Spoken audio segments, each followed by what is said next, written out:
Hello guys, welcome back to our channel. So ఈరోజు నేను మంచి టేస్టీ అయిన పాలక్ చికెన్ చేశాను. Sunday special. టేస్ట్ అయితే చాలా బాగుంది. దీని కాంబినేషన్గా నేనైతే బగారా రైస్ చేశాను. Palak chicken with bagara rice ఇంకా మామూలుగా ఉండదు కదా, సో వెంటనే చేసేయండి. మరి ఇంకా శ్రావణం స్టార్ట్ అయింది కదా, ఇంకా మాకైతే రేపటి నుండి స్టార్ట్. సో అందుకని ఈ రోజు అయితే మంచిగా చేసేసాను. అండ్ ఇప్పుడు పాలక్ చికెన్ ఎలా చేయాలో చూద్దాం. సో దానికోసం అని ఒక 700 grams వరకు చికెన్ తీసుకున్నాను.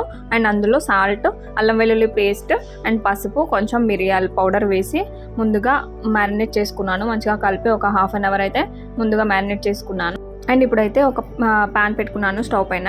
అండ్ అందులో వాటర్ వేసి కొంచెం సాల్ట్ అండ్ షుగర్ వేసుకొని సో ముందుగానే వాష్ చేసుకున్న పాలకూరని అందులో వేస్తున్నాను. సో ఒక పాలకూర అయితే ఒక 3 కట్టలు అలా తీసుకున్నాను. అండ్ కొంచెం కొత్తిమీర కూడా వేసాను. అండ్ కొంచెం పుదీనా కూడా యాడ్ చేశాను. సో అది కొంచెం ఒక 5 minutes అలాగే ఉడకనివ్వాలి. అలా ఉడికితే మంచిగా పచ్చి స్మెల్ అనేది పోతుంది. సో ఒక 5 minutes అలా ఉంచుకున్నాక సో అది తీసేసుకొని మనం మళ్ళీ నెక్స్ట్ కోల్డ్ వాటర్లో వేయాలి. సో కోల్డ్ వాటర్లో వేస్తే వెంటనే చల్లారిపోతుంది, ఇంకా ఎక్కువగా ఉడకకుండా ఉంటుంది. ఇలా ముందుగా ఉడకబెట్టడం వలన నాకు పాలకూరలో పచ్చి ఫ్లేవర్ అనేది ఉండదు. సో ఇలా చేసుకోవాలి బిఫోర్ అయితే. సో దాన్ని ఇప్పుడు మనం మిక్సీ జార్లోకి తీసుకోవచ్చు, పేస్ట్ చేసుకోవచ్చు. సో నేను ముందుగా దాంట్లోకి అయితే ఒక 5-6 పచ్చిమిర్చి వేసుకున్నాను. అండ్ తర్వాత ఇప్పుడు ఉడకబెట్టిన పాలకూర వేసుకొని అలా పేస్ట్ చేసుకున్నాను. తర్వాత స్టవ్ పైన మళ్ళీ ఒక బౌల్ పెట్టుకొని అందులో ఆయిల్ వేసుకోవాలి. అండ్ చిన్నగా కట్ చేసుకున్న ఆనియన్ కూడా వేసుకున్నాను. అండ్ తర్వాత ఇప్పుడు స్పైసెస్ వేసుకోవాలి. బగారా ఆకు అండ్ దాల్చిన చెక్క, ఇలాచి, లవంగాలు, సో అవన్నీ వేసుకొని మంచిగా కలుపుకోవాలి.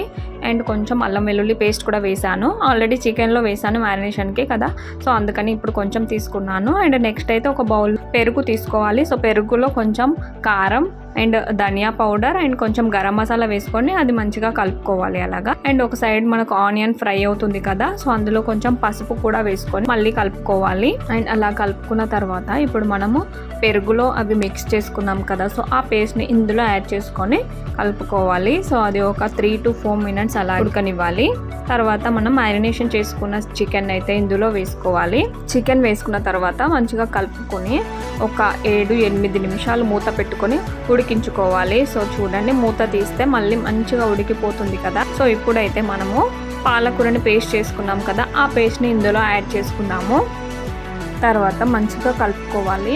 సో వాటర్ ఏం అవసరం లేదు, ఆల్రెడీ ఇక్కడ వాటర్ ఉన్నాయి కాబట్టి సో కావాలంటే మీకు వేసుకోవచ్చు, లేదంటే సరిపోతుంది. అండ్ మళ్ళీ మూత పెట్టుకొని ఒక 10 నిమిషాలు అయితే మంచిగా మీడియం ఫ్లేమ్లో పెట్టుకొని సో ఉడకనివ్వాలి. చూడండి ఎంత బాగా ఉడికిపోయిందో. అండ్ ఫైనల్గా మనం కసూరి మేతి వేసుకొని మళ్ళీ ఒకసారి కలుపుకొని ఒక 3 to 4 minutes అయితే మళ్ళీ మూత పెట్టుకొని ఉంచుకోవాలి. సో ఫైనల్గా మనకు చికెన్ బాగా ఉడుకుతుంది అండ్ పాలకూర కూడా మంచిగా ఫ్లేవర్ అనేది పట్టుకుంటుంది. సో చూడండి, ఇప్పుడు మూత తీస్తున్నాను. సో అలా ఆయిల్ అయితే పైకి వస్తుంది కదా, సో అలా వచ్చే వరకు మంచిగా బాయిల్ చేసుకోవాలి. అండ్ ఇప్పుడు వేరొక బౌల్లోకి తీసుకుందాము. ఇప్పుడు రొటీన్గా చికెన్ ఫ్రై, చికెన్ కర్రీ కాకుండా సో ఇలా కూడా ట్రై చేయండి. ఎంత బాగుందో టేస్ట్ అయితే నిజంగా. అండ్ ఇది రైస్కి కానీ చపాతీ, పూరి అండ్ మనం దేంతో తిన్నా టేస్టీగానే ఉంటుంది. అంత బాగా వచ్చింది అండ్ థిక్ గ్రేవీతో. అండ్ ఈ టేస్టీ రెసిపీని మీరు కూడా తప్పకుండా ట్రై చేయండి. అండ్ రెసిపీ నచ్చితే లైక్ చేయండి. Please subscribe my channel. Thank you for watching.